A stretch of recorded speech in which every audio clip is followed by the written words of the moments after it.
I listened to distinguished Senator Natasha on Arise News.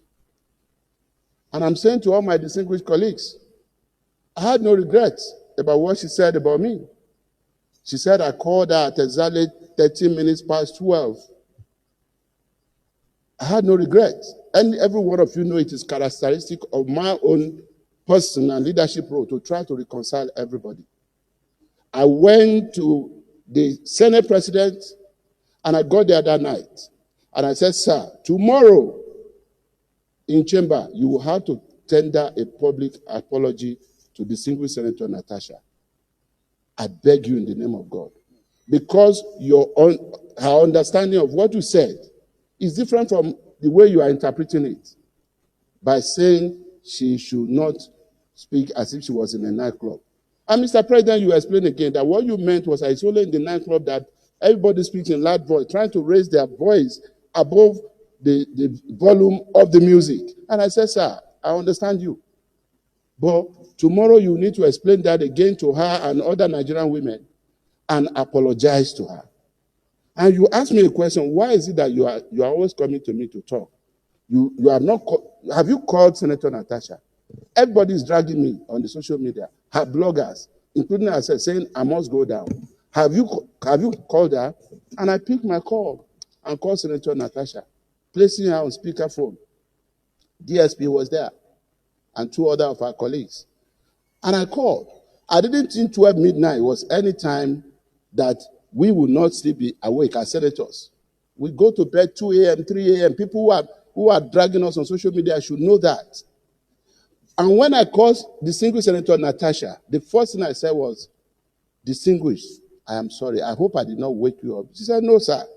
I'm still at work. You know, I can't be sleeping by this time. And I said, how is my brother?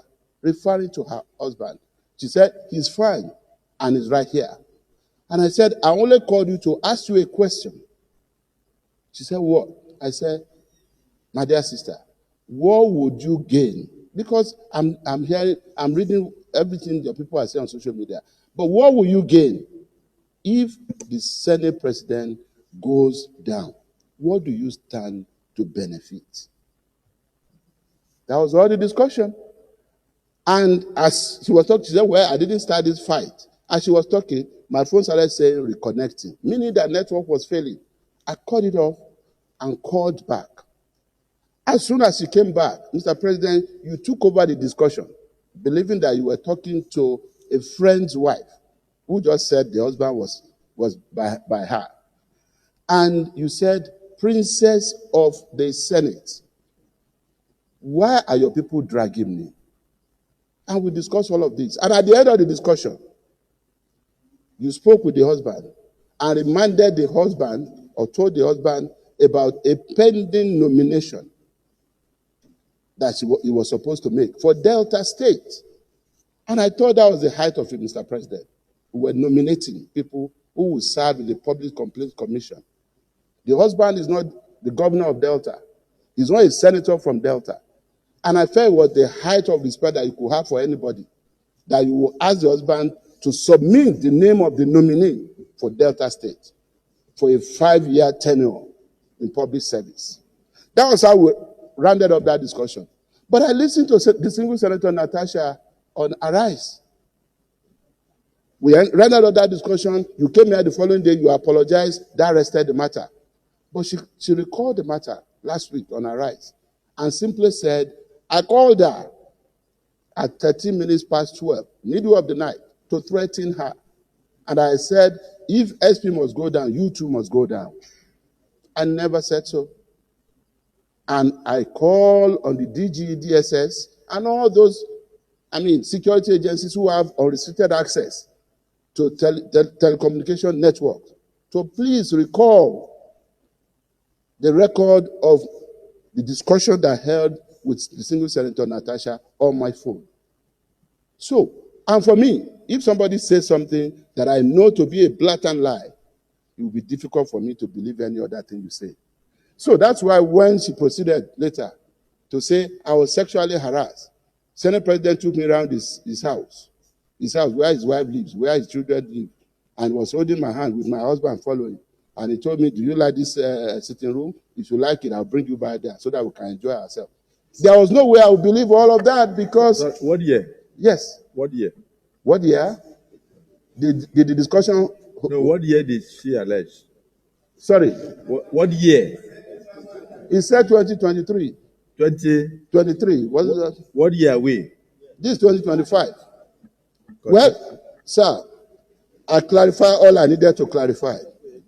I just wanted to say that, and Mr. President and distinguished colleagues, I had said all of those things just for me to make this simple point. Just for me to make this simple point. This is the Senate of the Federal Republic of Nigeria. We are expected to be sober. We are expected to carry ourselves in a way that we will continue to reflect the importance and the sanctity of this chamber. And having said all of this, what I would just say to our colleagues is that I am totally in support of the recommendations by the committee, and I commend them for the good work they have done. And if in the wisdom of this committee, or of this Senate, it is upheld that most distinguished Senator Natasha Akpoti-Uduaghan be so suspended, then my advice and appeal to her will be that she spends her period of suspension to read and learn our rules very well. So that when she comes back to the Senate, she would have come back as someone who understands this rule back to back. I thank you, Mr. President, and I thank all our colleagues for listening.